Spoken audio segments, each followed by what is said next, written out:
वो जिंदा है हजारों सालों से, वो यहाँ वहाँ भटक रहा है। न जाने कितनी सदियों से आखिर वो किसकी तलाश में है। वो कभी दिन में छलावे की तरह, कभी अंधेरी रात में चुपचाप आता है। कुछ लोगों के लिए उसका आना केवल कहानी किस्सों जैसा है, लेकिन कई लोगों का ये विश्वास है कि उन्होंने उसे देखा है। अपनी आंखों से अपने सामने किसी दिग्गज शरीर वाले कोढ़ से परेशान होता हुआ, अपने जख्म को आराम देने के लिए तेल मांगता हुआ।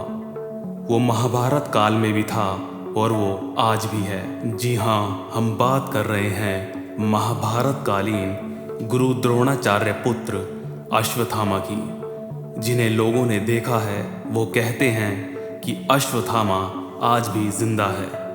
हमारा इतिहास बेहद पुराना है, लेकिन फिर भी महाभारत को इतिहास में कोई जगह नहीं मिली, जिस कारण महाभारत के कुछ किस्से महज मिथक बनकर ही रह गए। उन्हीं में से एक है अश्वत्थामा के जिंदा या मृत होने का किस्सा, जो आज भी उलझा हुआ है। अश्वत्थामा महाभारत काल का ऐसा चरित्र है जो आज भी जिंदा है। ऐसी मान्यता है कि अश्वत्थामा एक श्राप के कारण अमर है और जंगलों में भटक रहा है। उसके शरीर पर बड़े बड़े घाव हैं। महाभारत के इस पात्र की कहानी रहस्यमयी और चौंकाने वाली है। एक गलती के कारण अश्वत्थामा को ऐसा श्राप मिला जिसके कारण उसे दुनिया खत्म होने तक जीवन से मुक्ति नहीं मिल पाएगी। वह इधर से उधर भटकता ही रहेगा। अश्वत्थामा को ये श्राप किसी और ने नहीं, बल्कि स्वयं भगवान श्री कृष्ण ने दिया था। पौराणिक शास्त्र के अनुसार अश्वत्थामा गुरु द्रोणाचार्य का पुत्र है। एक बार महाभारत के युद्ध में द्रोणाचार्य का वध करने के लिए पांडवों ने झूठी अफवाह फैला दी कि अश्वत्थामा मर चुका है। इससे द्रोणाचार्य शोक में डूब गए और पांडवों ने मौका देखकर द्रोणाचार्य का वध कर दिया।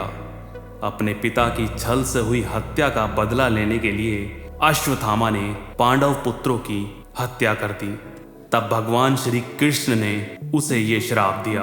पांडवों के पुत्रों की हत्या के बाद जब अश्वत्थामा भागा, तब भीम ने उसका पीछा किया और अष्टभाषित्र, जो वर्तमान में गुजरात और महाराष्ट्र की सीमा के पास स्थित है, यहाँ दोनों के बीच गदा युद्ध हुआ। यहाँ भीम की गदा जमीन से टकराने के कारण एक कुंड बन गया है। पास ही में अश्वत्थामा कुंड भी है। यहाँ लोग मानते हैं कि आज भी रात के समय अश्वत्थामा मार्ग से भटकते हुए लोगों को रास्ता दिखाता है। द्रोण नगरी में स्थित टपकेश्वर स्वयंभू शिवलिंग महर्षि द्रोणाचार्य की सिर्फ तपस्थली मानी जाती है। यही गरीबी के कारण दूध नहीं मिलने पर अश्वत्थामा ने भगवान से दूध प्राप्ति के लिए 6 माह तक कठोर तपस्या की थी। अश्वत्थामा की तपस्या से प्रसन्न होकर भगवान ने उन्हें दूध प्राप्ति का आशीर्वाद दिया और पहली बार अश्वत्थामा ने दूध का स्वाद चखा।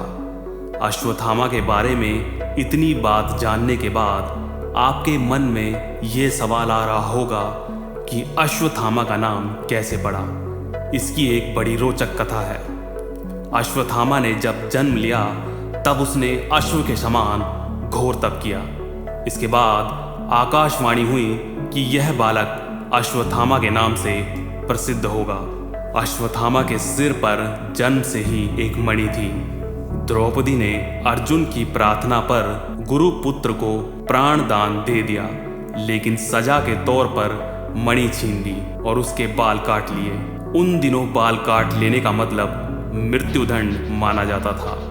मध्य प्रदेश में महू से करीब 12 किलोमीटर दूर स्थित विंध्याचल की पहाड़ियों पर खोदरा महादेव विराजमान है।